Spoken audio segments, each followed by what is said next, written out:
Burt-Godwin, and we are talking with Tina Randolph Contogenis. She is the president of Eris Talent Agency. We were talking about the writer's strike, or I'm sorry, the actor's strike and the writer's strike. We also, Tina, I wanted to ask you some more questions about your agency because I was noticing on Instagram, I think at the top bio it said, you know, no submissions via Instagram or DM or something. And it made me think, you know, what is the landscape of this industry as far as you're concerned? You know, people submitting headshots and people thinking they can become famous by maybe doing some monologues or comedy or singing on the internet. How does that translate into how it's looking for you and what you do? It's really funny because, you know, some of the submissions we get, we look at every submission, but some of the submissions are just crazy. Like, these people will be like, get me on TV right now because I'm beautiful. Yeah. The things that they say. Most of the submissions, we do not call in for an audition. I'd say maybe 1 out of every 1,000. Just because we are at a point where we are not developing a lot of clients. We are taking clients that have a lot of experience. So the only exception is for the commercial department.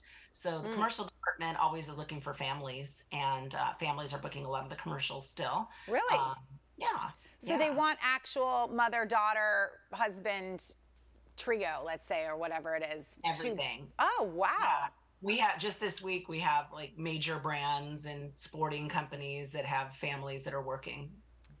So, yeah. So, so yeah, going back to how people submit, you know, what their headshots are looking like, is everything just looking a lot different now that people can film on an iPhone, or it just seems so different now than when it was? I mean, I remember when I was doing casting, you know, we had books with Polaroids of people's faces stapled, and I would have to hand go through the...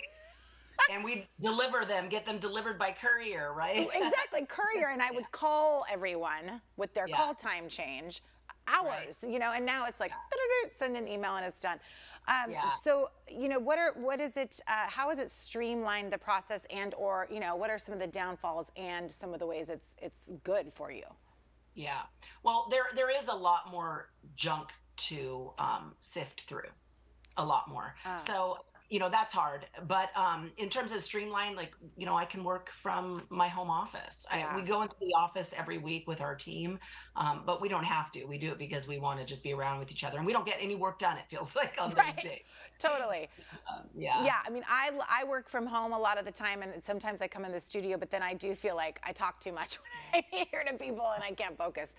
But so that's interesting that there's more that you have to sift through, because more people are probably emboldened and or thinking, hey, Joe Schmo that just did one YouTube video is now making all this money.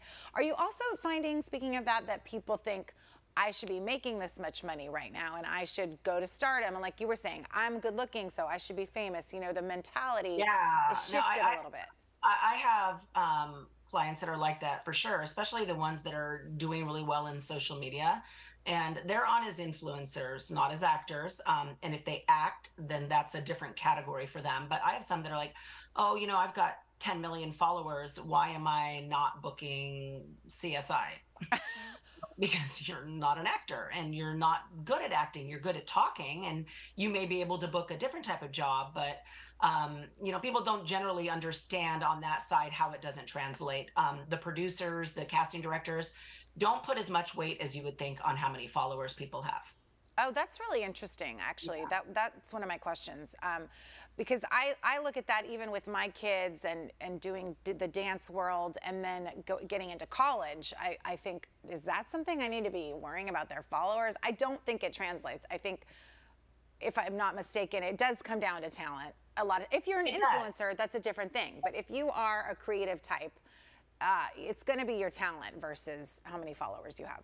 Yeah, and think about it for you, Mary, and the reason I'm asking you this, you'll understand. But like, imagine if you get 2 people that are applying, and this one is so much better but doesn't have an Instagram following, and this one isn't very good but has an Instagram following.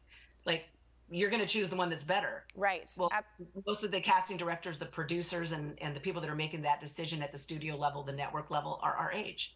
And we didn't grow up with that. So as the times change, it's probably going to be different. But as of right now, talent still is the #1 requirement. And well, hallelujah to that. Now you represent actors and also literary writers. Is that correct? Yeah. Actors, writers, directors, producers. Do you still do musicians as well? We have a few musicians. We have a really up and coming boy band right now that we're all really excited about. Hey, you got a Justin Timberlake in there? These guys are amazing. They're gonna be awesome. We should have them on our show. Oh my God, they would be amazing. You'd love them. They are going to be the next thing, and they've got a great team behind them. So awesome. Good. Now, and then you also have you're based in Los Angeles, correct? But yeah. you have offices all over the world. Is that right? London, I read, and Mexico.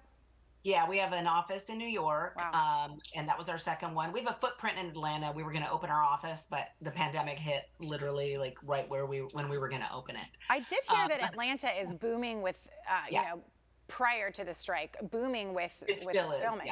Yeah, it is. Yeah, and then we have an office in Mexico City, and we have a partner in the UK. Okay, is there a lot that's filmed in Mexico City? A ton.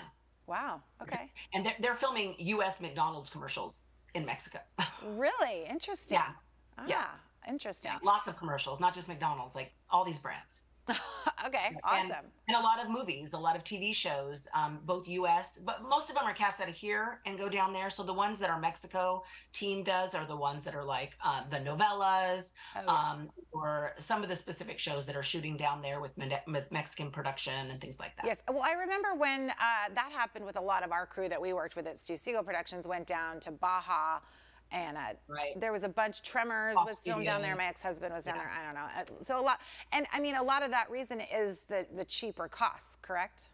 Yeah, and the actors down there do not make a fraction of what the actors up here make. Right. So we have actors that are working on shows that are filming down in Mexico, and then we have U.S. actors that are coming in and filming on those same shows, and that's where it's really hard when you're like, ooh, you're offering this amount, but I know that you pay my guy a way higher role and it's the same role. I mean, way higher amount. So that's where it's really hard. Do you come in and ask for more money for them then? Yeah, but they say no. They do. They're like a hard no. No, they live here in Mexico. They don't have their U.S. papers. So, but there is a workaround. You bring them to the U.S., you get them their visa, and then you bring them back into the show. And we've done it. Okay, yeah. Smart. Yeah. Okay, so I want to talk about your daughter. So her name is Zoe, correct? Yeah. Zoe. She just got cast. Well, I don't know, just. I mean, when was the process? So Asteroid City is the new Wes Anderson movie. And I watched it last night because I knew I was talking with you today. And I've been wanting to watch it because I love Wes Anderson films. Talk to me about that process for her. And you know, as a mom, you know, thinking, how do I want my 12-year-old in this industry? Did you have trepidation about that? So my 12-year-old is not going to be in this industry, even though she is doing it. There's been a lot of limitations that have been set very early on. She's not going to be on a show. She can do, the rule was you can do small guest star roles and you can do movies. Okay. So we see this movie, Wes Anderson's our favorite director, our whole family's favorite director. So we see the breakdown. I'm like, okay, we'll submit her. And she gets a call. All right, we'll tape it. Now this was almost 3 years ago. Oh, wow. So, yeah. November, 3 years ago. Long time process, right? Yeah. And then over the course of that year, she got callback after callback. And as she's getting more callbacks, we're like, uh-oh. Like, she might book this. But she already knew she was going to book it. Like in February, because it's my older daughter's absolute fate. Like she has Wes Anderson everything. Yeah. And my daughter's like, I'm just going to let you know that I'm going to Europe. And she's like, why are you going to Europe? She's like, because I'm booking the Wes Anderson movie. And I'm like, oh, I love how confident you are, Zoe. She goes, Mom, but you need to get me my passport because I don't have my passport. It's going to take some time because at this point it's COVID, right? Right. And, oh, okay, we'll get your passport. Like, and I'm thinking, I don't want to jinx it and get her passport. Like, let's just let it go. Right. And so when she booked it, it was 2 years ago in the summer, and we got the call. But I got the call as the agent, and they did not know I was the mom. But then this crazy thing happened. So then I'm like, hey, okay. So I actually handed it off to my partner to close the deal. And then we had to go to Europe, and we went. But Wes has a policy of no agents at all on set, no assistants, no agents, no managers. So really? I'm the mom, but you're I'm the an mom. agent.